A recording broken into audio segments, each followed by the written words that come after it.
And today on Showbiz India, I have a very special guest for you. She is multi-talented screenwriter, mom, comedian. She's taken USA by storm. Very warm welcome to you, Zarna Garg, to Showbiz India. Thank you so much. Namaste, and thank you for having me. Zarna, you have such a unique story. So let's start with how you got named. Yeah, the name is an issue. It's not a real name, right? Indian people know that. Like Zarna is a real name with a J. Zarna with a Z is really, I was the youngest of four, and I think they just handed me to the servants. They're like, you guys name her. But I mean, in India, there are kids who don't have real names till they're 20. It's Intu, Mintu, Pintu going on for a long time. Especially in Punjabi households like mine. Everywhere, even the Gujju households have their versions. Everybody has got some version. I know, in the Banya community, there's a lot of Happy, Lucky, Pinky. So tell me about your journey a little bit. You came into this country when you're a mother of 3 kids. That's incredible, being a mother myself. Only one, I know that could be a lot of work, so I can't even imagine having 3. It's a lot, and honestly, what was I thinking? I wasn't thinking straight. I've been married for 23 years. To a really nice man. We really do math for fun. So every stereotype that exists applies to us, and happily so. Tell me that aha moment that made you decide that you want to be a comedian. My whole life, people have said I'm funny, but if you're Indian, that means nothing. That's like making the parents cry. They're like, we got the funny one? Who wants the funny one? Happy? No. Where's the math one? Where's the science one? Funny, no one knew. I didn't know. But my daughter, who's all American, had a very American perspective on it and said, you should try stand-up comedy. And I really thought, who's going to want to watch what I have to say? Because we all grew up watching some stand-up comedy here and there. Like I grew up watching Seinfeld and, the usual greats. And I love them, but I never thought that I could be on that stage and tell my stories sounded so boring compared to all their stories. And that has been a big revelation, is that people are not only enjoying it, but relating to it. Like different cultures, especially coming together and feeling like my story is their story. So my son is officially 5 foot, 7 inches and 1/4 inches tall. The average Indian man is 5 foot 5 inches. America made my son taller, which is amazing because usually it makes people fatter. So tell me that first moment where you stepped on stage with a live audience. Tell me that feeling. I treat every audience and every show as if it's a house party. So if you're a Desi mom, you've thrown parties. You've thrown a Diwali party, you've thrown a Holi party, or you've hosted a birthday. I just don't let myself get too worked up. So I have a lot of faith that if I just go up there and if I'm warm and generous, I'm genuinely very curious about my audience. I ask a lot. I do crowd work. I ask people, where are you from? What are you doing? I genuinely love telling my stories, and I have a deep faith that real vibe is what's resonating with people. My kids want unconditional love. Thank you. Thank you for that. Right? Only a real mother is like, what do they think they are, puppies? I mean, if we want to show our kids unconditional love, we'll pack our food in real Tupperware. That's how you know your mom loves you, if you're Indian. It's not the 19th reuse of the Dannon yogurt container.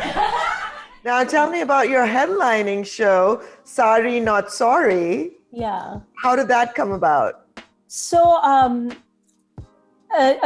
before COVID, I had gone to Caroline's, which is the one of the biggest hubs in New York City and in the world for stand-up comedy. Happens to be in New York City.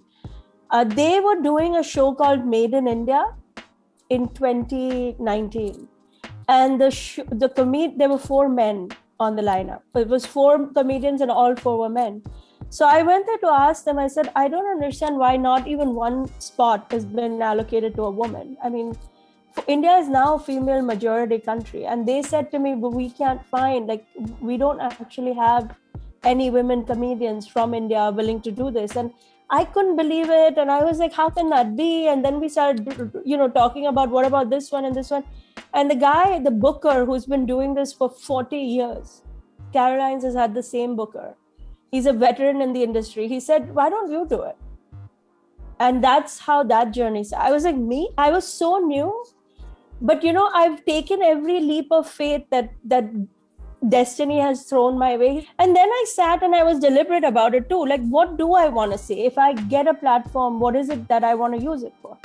And I like to make jokes. Like, I like to be humorous, even about serious things. Like, I have a joke that's viral on all platforms about the use of water in India and in America. Like how we use water, and it's like, I really am in a state of like, it's a shower in America will not stop until you stop it. It'll just keep going, right?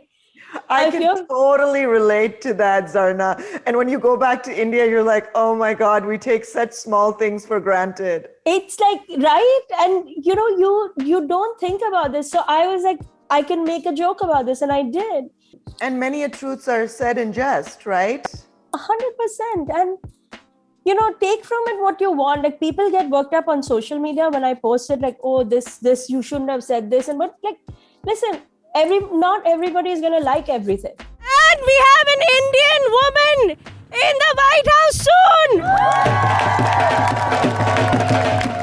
What's next? There's gonna be an Indian yoga teacher. Will a brown woman teach yoga ever?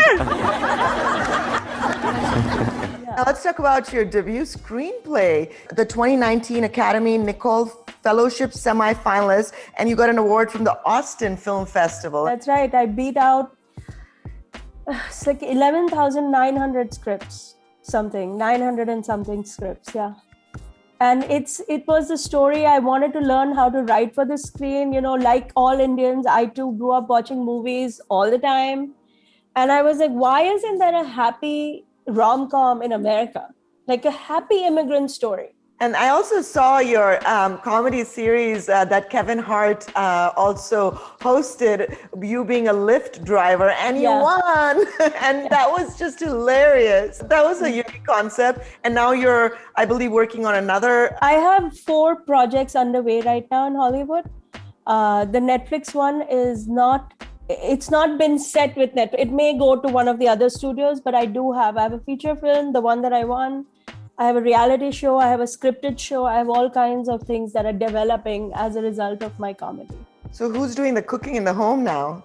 I mean, you want the honest answer? No one. No one. It's all takeout now. It's all takeout. How do your kids take it as you become so famous as the funny brown mom? The kids love it. Like, my kids help me with the social media and with real life shows. They love it. Like, I have a huge following among the teen kids because of TikTok. So a lot of my kids' friends are fans of the work that I do. A lot of the jokes I write are based on whatever the kids are talking about around me. So they're totally fine. I mean, my comedy is all family friendly. It's all corporate friendly. Like, I don't really curse on stage. You curse at home? Yeah. At home is a different matter. But it's all like life observations, and everybody fortunately has railed behind me. My kids are like really my biggest supporters, and they've seen during the pandemic, they've seen the effect that making people laugh has had. Like, we've had shows where people have come in literally in tears, no joke. And we used to do outdoor shows for a year and a half. We did outdoor shows in New York City, like 2 feet of snow, and we still did a show because people bought tickets. So they saw the effect of loneliness. They saw what the pandemic was doing, and how when they left, they were like, they had been transformed. What would Zarna Garg like to be remembered by? How would she like to be remembered? Just as your everyday happy Indian auntie. I'm your everyday Indian mom. Like, I say things that you probably heard growing up. I heard growing up. I'm everybody's Indian auntie. And that's what I want to be remembered by. look forward to seeing you one day on a real comedy stage. Absolutely. Please join us at any show in your town or mine or anywhere in the middle. And thank you so much for having me. I love your show. 23 years, huge applause to you. Not easy being part of the entertainment business, and not easy as a mother, and all of it. So I'm honored and thrilled and so excited. Thank you.